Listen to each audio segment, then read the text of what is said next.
నిన్న లేక మొన్న మహిళా గర్జన పేరు, నిన్న యువ గర్జన పేరుతో ఈరోజు దళితుల గర్జన పేరుతో బాబుని మళ్ళీ రప్పించాలనే కార్యక్రమం చేస్తుంటే ఈ వేదిక మీద ఉన్నటువంటి దళిత మాజీ సర్పంచులు, మాజీ ఎంపీటీసీలు, మాజీ కౌన్సిలర్లు, అదేవిధంగా దళిత మాజీ మహిళా నాయకులందరికీ, నా ముందున్నటువంటి దళిత తెలుగుదేశం పార్టీ, అదే రకంగా నా ప్రాణ సమానమైన నా కుటుంబ సభ్యులందరికీ, ఇక్కడ ఉన్నటువంటి మీ అందరికీ కూడా పేరు పేరున చేతులెత్తి శిరస్సు వంచి నమస్కారాలు తెలియజేస్తున్నా. నేను ఎమ్మిగనూరుకి రాకముందు, నేను డాక్టర్గా చదువుకునే రోజుల్లో నా తండ్రి గారి బివి మోహన్ రెడ్డి గారి రాజకీయాన్ని 25 సంవత్సరాలుగా దిగ్విజయంగా ఏకఛత్రాధిపత్యంగా 5 సార్లు గెలిచి దాదాపు 10-15 సంవత్సరాలుగా మంత్రిగా చేసినటువంటి శక్తి సామర్థ్యాలు మీ అందరి దగ్గర ఉన్నాయి. మీ ఆశీర్వాదంతో ఆయన తిరుగులేని రాజకీయం ఇక్కడ ఎమ్మిగనూరు నియోజకవర్గంలో చేయడం జరిగింది. మరి ఆ సమయంలో నా తండ్రి గారి ఆరోగ్యం పాడవడం, 2012వ సంవత్సరంలో బై ఎలక్షన్ వచ్చి నేను మొట్టమొదటిసారిగా నా తండ్రి బివి మోహన్ రెడ్డి గారి రాజకీయంలో అడుగుపెట్టడం, మీ అందరితోటి ఆ రోజే 2010-11వ సంవత్సరంలో నా అనుబంధం, నా ప్రయాణం ప్రారంభమైన తరుణంలో 1 సంవత్సరంలోనే బై ఎలక్షన్లో ఇదే తల్లి చెల్లి విజయమ్మ గారు బైబిల్ పట్టుకొని వచ్చి, చెల్లి మా అన్నని కాపాడండి అని చెప్తే మనందరం కూడా ఎంతో అభివృద్ధి చేసిన నా తండ్రి బివి మోహన్ రెడ్డి గారిని కాదని ఎమ్మిగనూరు నియోజకవర్గంలో ఆ రోజు కూడా కేశవరెడ్డి గారిని గెలిపించిన తరువాత ఏదైతే 8-9 నెలల లోపలే నా తండ్రి గారు ఆరోగ్యం బాగలేక మనోవేదనతోనే వారు స్వర్గస్థులు అవ్వడం జరిగింది, మరణించడం జరిగింది. మరి ఆ సమయంలో ఒక 3-4 రోజుల ముందర నందమూరి బాలకృష్ణ గారు మా తండ్రి గారి చూడడానికి రావడం, అదే రకంగా ఇంకా 2 రోజులు మా తండ్రి గారు స్వర్గస్థులు అవుతారనగా నారా చంద్రబాబు నాయుడు గారు మళ్ళీ మా తండ్రి గారితో మాట్లాడడం రావడం, వారిరువురు వచ్చిన తర్వాత ఆ సమయంలో నా తండ్రి గారు నాకు పిలిచి చెప్పినటువంటి మాటలు నా జీవితంలో ఎప్పుడు నేను మరిచిపోలేనటువంటి మాటలు. ఆ రోజు నా తండ్రి గారు చివరి క్షణాల్లో మనందరికీ కుటుంబాలు ఉన్నాయి, మనందరికీ కొడుకులు బిడ్డలు, అదే రకంగా మన భార్య తల్లి చెల్లి మన కుటుంబాలన్నీ ఉంటాయి. మరి ఎక్కడికైనా కానీ ఒక కుటుంబ పెద్ద ఏదైనా కష్టంలో ఉండి ఇంకా కొన్ని రోజుల్లో కొన్ని క్షణాల్లో వారు ఈ లోకంలో ఉండరన్నప్పుడు వారి కొడుకునో కూతురునో లేకపోతే భార్యనో తల్లినో చెల్లినో అందరినీ పిలిచి ఏదైనా వాళ్ళ కుటుంబానికి సంబంధించిన అవసరాల గురించో లేకపోతే ఆస్తుల గురించో అప్పుల గురించే మాట్లాడతారు. కానీ నా తండ్రి బివి మోహన్ రెడ్డి గారు ఎప్పుడు కూడా 24 గంటలు కూడా మీ గురించి ఎమ్మిగనూరు గురించే మాట్లాడాడు తప్ప నాతోటి ఏ ఒక్క క్షణము కూడా ఎందుకంటే ఈ వేదిక మీద ఉన్నటువంటి వారందరికీ నా తండ్రి గారితోటి చాలా మందికి అనుబంధం. ఒక సుందరం కావచ్చు, ఒక సుందర్రాజు కావచ్చు, ఇక్కడ ఉన్నటువంటి పొనకల దినలో పక్కీరప్ప ఇక్కడ లేడు, చనిపోయిన వ్యక్తి, ఇక్కడ ఉన్న దావీదు కావచ్చు, ఇక్కడ ఉన్న మీ అందరూ కూడా ప్రతి ఒక్కరూ నా తండ్రి గారితో, ఇక్కడే కాదు నా ముందున్నటువంటి వ్యక్తులు కూడా మీరందరూ నాకంటే ఎక్కువ చనువుగా నా తండ్రి బివి మోహన్ రెడ్డి గారితో మెలిగిన వ్యక్తులు మీరందరూ కూడా. మరి ఆ సమయంలో నాకు నా తండ్రి గారు చెప్పిన మాట, ఎమ్మిగనూరు నియోజకవర్గంలో ఏ రోజు కూడా కులమనో మతమనో వర్గమనో లేకపోతే ఇంకొక రకమైన ఏ ఆలోచన లేకుండా ఒకటే చెప్పాడు నా తండ్రి గారు, ఎప్పుడైనా ఎమ్మెగనూరు నియోజకవర్గంలో కన్న తల్లి లాంటి ఎమ్మెగనూరు నియోజకవర్గాన్ని వదలకూడదు, అదే రకంగా స్వగ్రామమైన మా ఉలిందకొండని మరవకూడదు, అదేవిధంగా మీ అందరిని కూడా కాపాడుకోవాల్సిన బాధ్యత నాది అని చెప్పి కిందనే కూర్చొని రాజకీయం చేయమని చెప్పినటువంటి మహానాయకుడు నా తండ్రి బివి మోహన్ రెడ్డి గారు.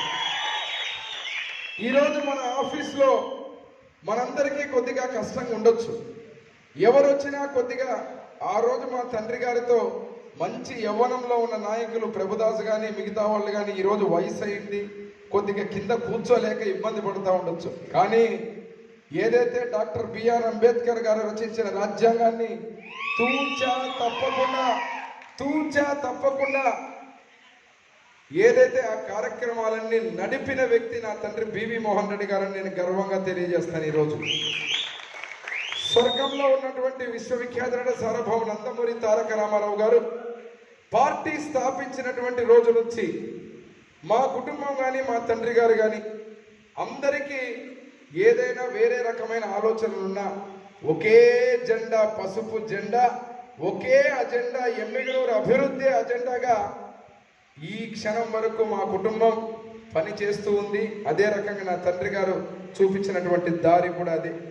మరి చాలామంది నేను ఎమ్మెగనూరులో కొత్తగా వచ్చిన రోజున నన్ను చూసి ప్రతి ఒక్కరు కూడా ఎన్నో అవమానకరంగా మాట్లాడారు, ఎన్నో హేళన చేశారు.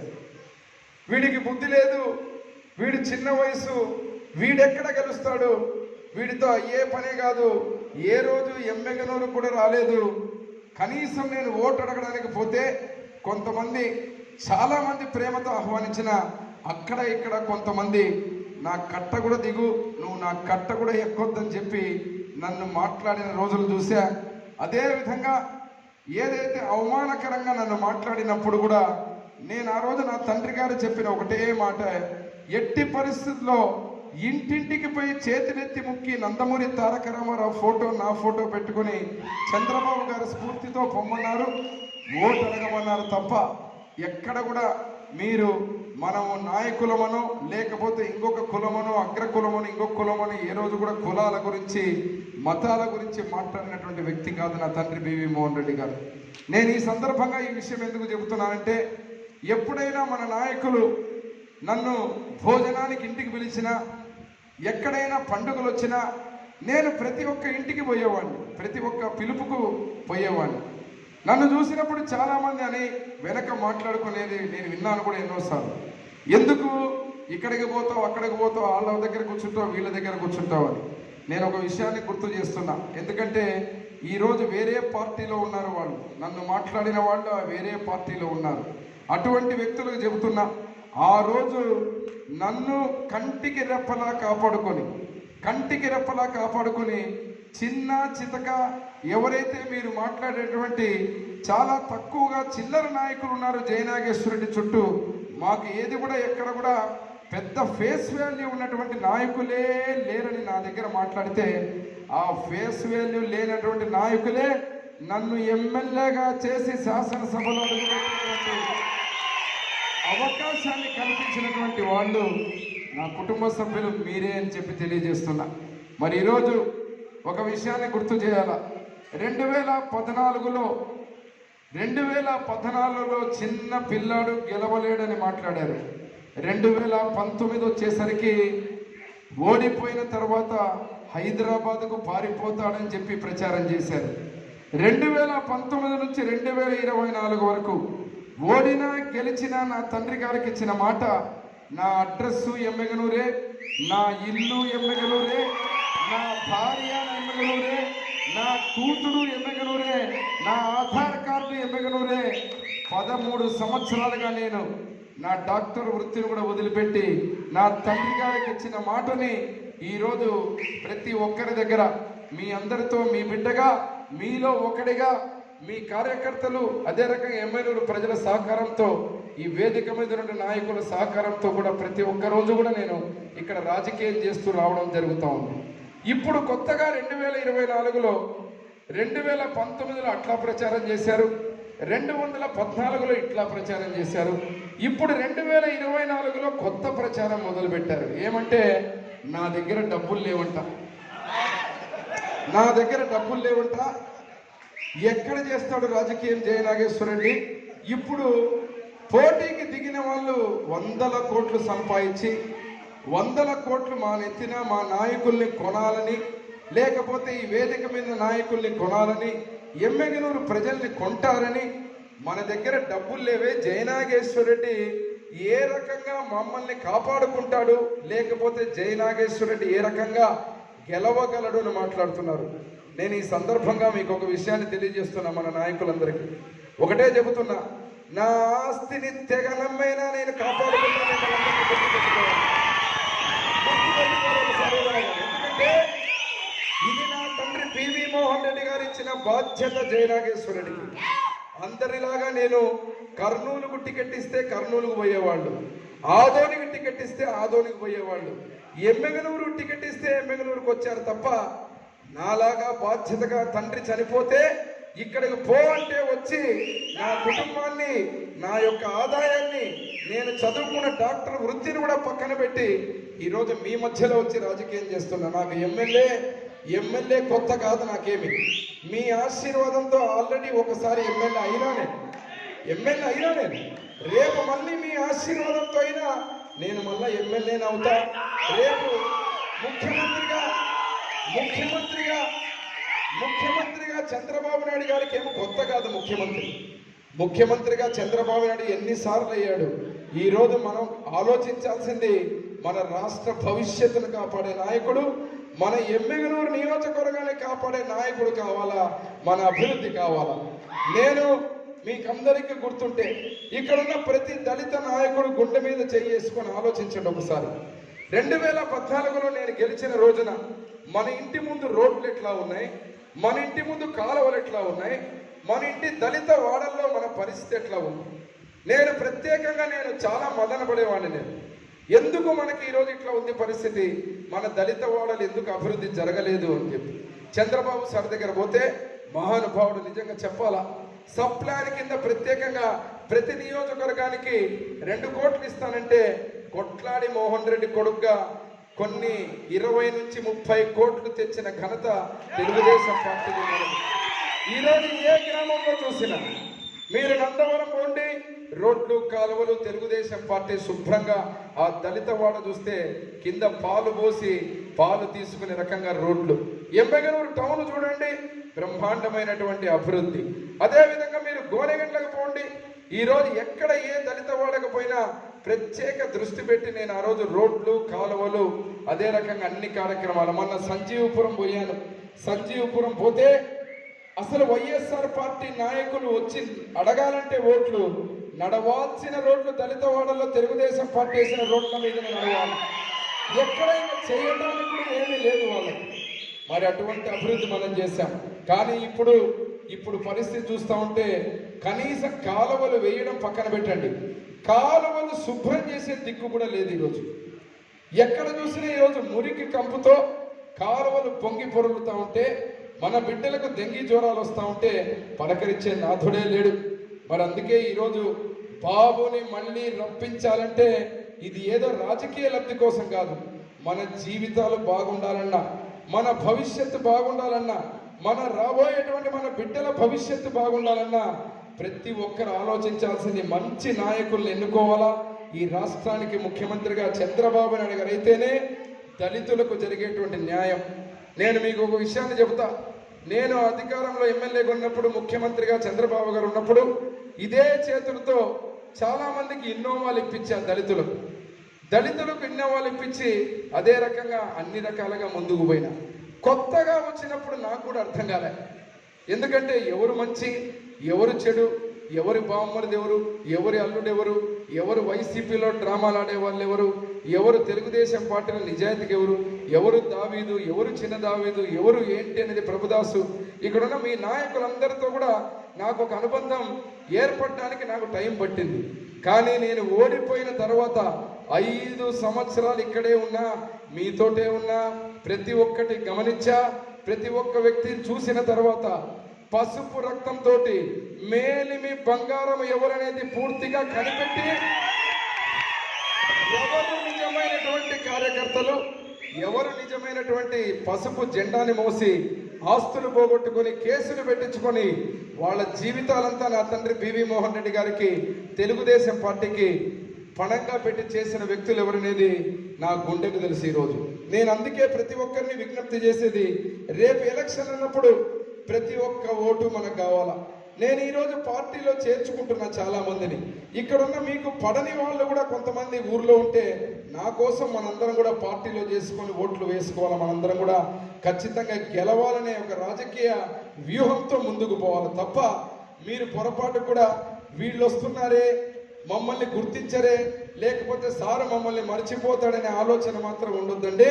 నేను మీ అందరికీ చెప్తున్నా, ప్రతి ఒక్క వ్యక్తి ఈ 5 సంవత్సరాలు ఏ రకంగా నా గురించి పార్టీ గురించి నా వెంబడి నిలబడి జెండా పట్టుకుని ముందుకు కదిలారో ప్రతి ఒక్కరిని పేరు పేరున గుర్తుపెట్టుకుని